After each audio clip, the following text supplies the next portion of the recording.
Hi, my name is Dr. Swayman Singh. I'm a cardiology fellow in the United States. I came to India about 2 months back because of a family emergency, but I could never get myself to even go across Delhi because of the protests that were going on here. And when I was passing by, the pain I saw, I just couldn't get myself to go across, and I just had to be stationed here. Since then, I've been stationed here. Five River Heart Association is my organization. We've been having medical camps. We have opened up a library. We have a living facility for 4,000 females, and basically doing anything and everything to help the people in need here. However, you know, as you guys know what had happened on January 26th, I want to take you back to January 25th. We already knew that there's something could go wrong, as there were many things that were happening. There was an attempt to assassinate 4 of the farm union leaders prior to this date. There seemed to be some things that were set up for this protest to fail. So I can tell you what happened with me. So on 26 January, we were all ready. We had a team of 32 ambulances, close to 220 volunteers that were counted. We were supposed to be part of the parade, and we were just there as backup. You know, we thought that there would be already, ambulances and doctors there. We just wanted to be backup. So what happened when we got to Nanglohi station? People came to us. They're like, "Oh, go across the barricade. People are dying there. People are getting killed there. People are getting their legs chopped off." And we were shocked. Like, how can this happen? As the barricade wasn't even broken. But because people were telling us as doctors, we had to take action. So we moved our ambulances across the barricade, and the police allowed us to, very kindly allowed us to go across the barricade. And what was amazing was there was nothing there. Everything was fine. Everything that we were being told behind us was fake news. Again, we set up our camp there, and at that time, somehow something went wrong, and the police started hitting the protester behind the barricade. It was just 1 or 2 police officers that led, and then next thing you know, there's 3 tractors who want to get across the barricade. Police started firing, what are those things called? They fire in the air to break up the crowd, smoke bombs or whatever. But instead of firing it on, up, they fired it at the faces of the people. And this face, I never forget. His face was hit, literally blanked from the side. He had a John Deere tractor. He ran over the barricade after being hit. I think he was confused. That hurt a lot of police officers. So next thing you know, we had to set up a field hospital there where we're treating police officers, injured farmers, CRPF personnel. No doctor from the government was there. No ambulance from the government was there. Our team was suturing up police officers, suturing up these personnel, putting IV lines, injections. And farmers, CRPF police officer, we didn't see any difference. To us, they were all humans. As doctors, it was our duty to serve. But what was amazing was, after about an hour, 90 minutes of us doing what we were doing, somebody took notice, and next thing you know, a group of 10 to 15 police officers rushed towards where we were, and these started hitting these 2 guys with sticks who came from the same side as they were.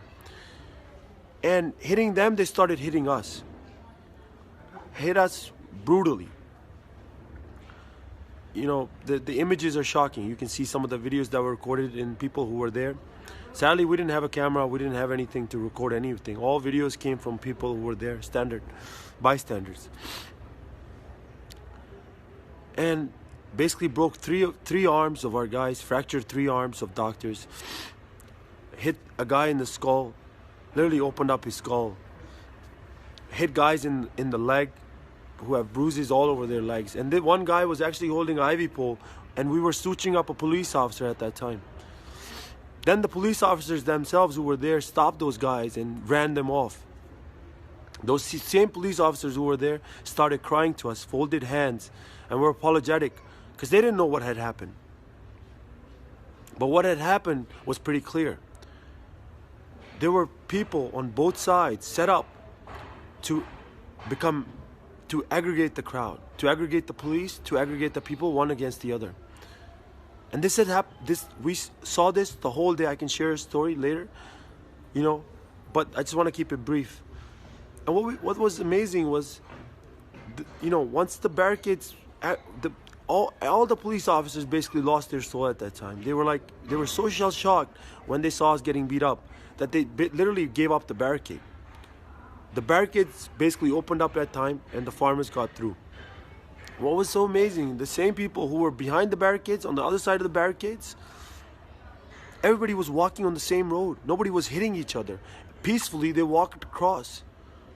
The same people who were at that point were hitting people on the face with, these canisters, were literally walking now together, like nothing had happened. This continued till 10 p.m. We finished our day. Through this day, there was so much fake news that were being spread. Internet connection was broken. Everybody was confused. The farmers, most of them are not from Delhi. They didn't even know the way. What was the way to get to? Nobody knew the maps of the protest. There was so much confusion. People didn't even know which were the right barricades, which was the right road, and they were literally set up to fail. I can tell you great details on what we saw from the front lines because we were at every barricade. Once the barricades were broken, we would go to the next barricade because we knew that's where we had to serve. But the pain was seeing our brothers, our police officers, our CRPF. They didn't even have backup. They didn't even have the support of the doctors. Where were the doctors for them? Where were the ambulances for them? They were set up to fail and die. If we weren't there, so many people would lose their lives that day. So many farmers would lose their lives. Where in a developed country can you have a protest without doctors, without fire, without ambulances? But what I want to tell you now, which is even worse, internet connections were cut. Why? Why were internet connections cut? I want to answer to that. Where were the ambulances? It created so much chaos, so much confusion. The confusion still stands because people don't know what happened. These people who were there for 60 days doing protests peacefully, they don't know what happened. Who are those 200 people who went to the Red Fort at 10 a.m. when the protest was supposed to start at 1 a.m. or 1 p.m. I'm sorry. But I want to tell the international community one thing right now, which is the most important thing. People are going to die here. We're being squeezed. Food lines are being cut. Internet connections are being cut.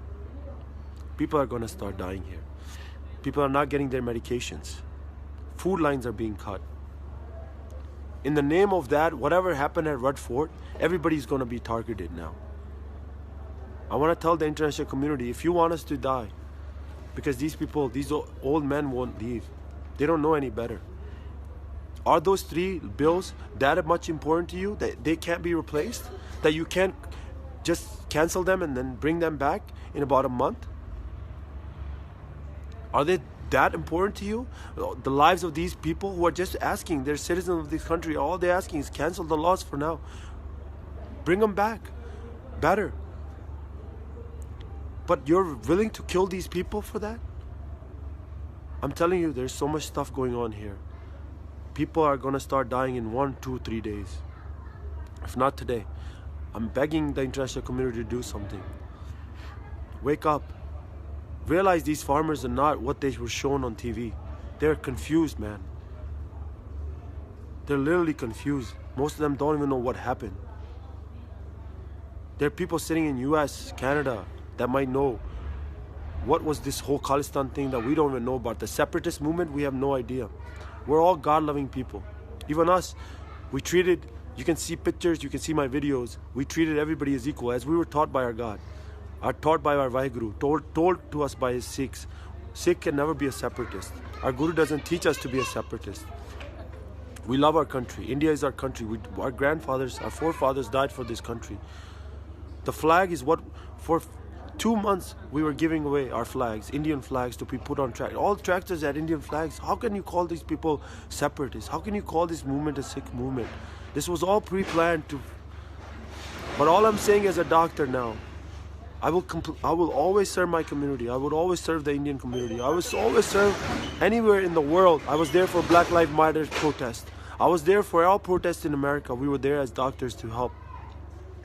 And whenever in the future, wherever in the world, where humanity is challenged, I will always be there. But I'm just begging to you right now to try to understand, try to realize these old men over here, these old females, these children, they're being played. There's a game that's being played by someone that's deadly, and they're ready to kill them. You have limited time. If you don't take action now, I'm telling you, it's going to be too late. And you're going to regret it. These God-loving people were not the ones who were there in the Red Fort. They were not the ones who were putting up that flag. I'm begging to you. I'm telling you, we're the ones putting up these libraries. We're the ones putting up these medical clinics and these living shelters and serving free food all over the world whenever something goes wrong. These farmers are literally dying. They're telling you this, that people are trying to sell their land. People are trying to take their land away from them and give it to 3 people. Try to realize the pain. Try to understand the problem. If you're waiting for people to die before you take action, then trust me, in the next 3-4 days, there could be hell.